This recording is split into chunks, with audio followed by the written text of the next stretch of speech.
মুতাজিলা মতবাদ সম্পর্কে বিস্তারিত জানতে চাই এবং খারিজি সম্প্রদায় বা কি, তারা কি শিয়া না সুন্নি সম্প্রদায়ভুক্ত? জি ভাই, এটা বিস্তারিত জানতে তো আপনাকে একটু অধ্যয়ন করতে হবে, এটাই স্বাভাবিক।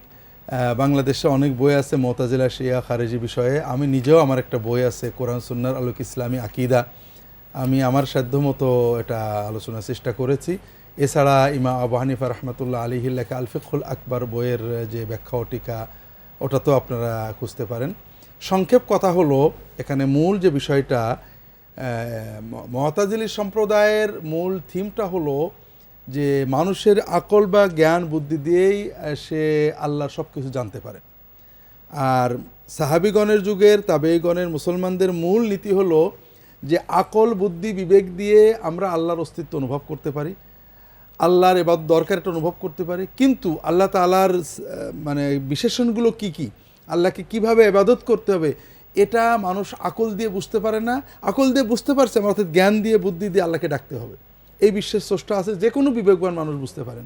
কিন্তু কিভাবে ডাকলে তিনি খুশি হবেন, তিনি কেমন, তিনি বান্দার কাছে না দূরে, তাকে পুরুষে ডাকতে হবে না স্ত্রীলিঙ্গে ডাকতে হবে, এগুলো যুক্তি তর্কের শেষ থাকে না। তো মুতাজিলা সম্প্রদায় যুক্তি নির্ভর ছিল, লজিক নির্ভর ছিল, গ্রিক দর্শন নির্ভর ছিল।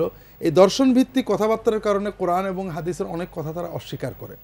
তাদের মতবাদের মূল নীতি ছিল পাঁচটা। একটা হলো তারা আল্লাহর তাওহিদ বলতো, আল্লাহর গুণাবলী অস্বীকার করতো। আল্লাহ কথা বলেছেন মুসার সাথে, আল্লাহ দেখেন শোনেন, এগুলো অস্বীকার করতো তারা। তারা বলতো নির্গুণ ব্রহ্ম, যেটা অনেক বলা হয়, তাদের কোনো গুণ থাকলে এটা হলো না। 2 নম্বর, তারা বলতো যে আল্লাহর উপর ন্যায় বিচার করা ফরজ, আল্লাহ গুনাহগারকে ক্ষমা করতে পারেন না, তাহলে পারে তো ইনসাফ হলো না।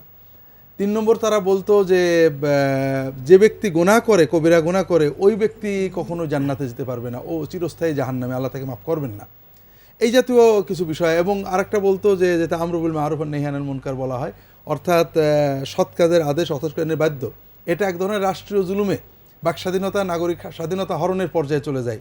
রাষ্ট্রও বলে, তারাও বলতে থাকে যে মানুষের হক কথা জোর করে গেলাতেই হবে, না হলে পারে হবে। এই ধরনের বেশ কিছু বাড়াবাড়ি তাদের ভিতরে ছিল।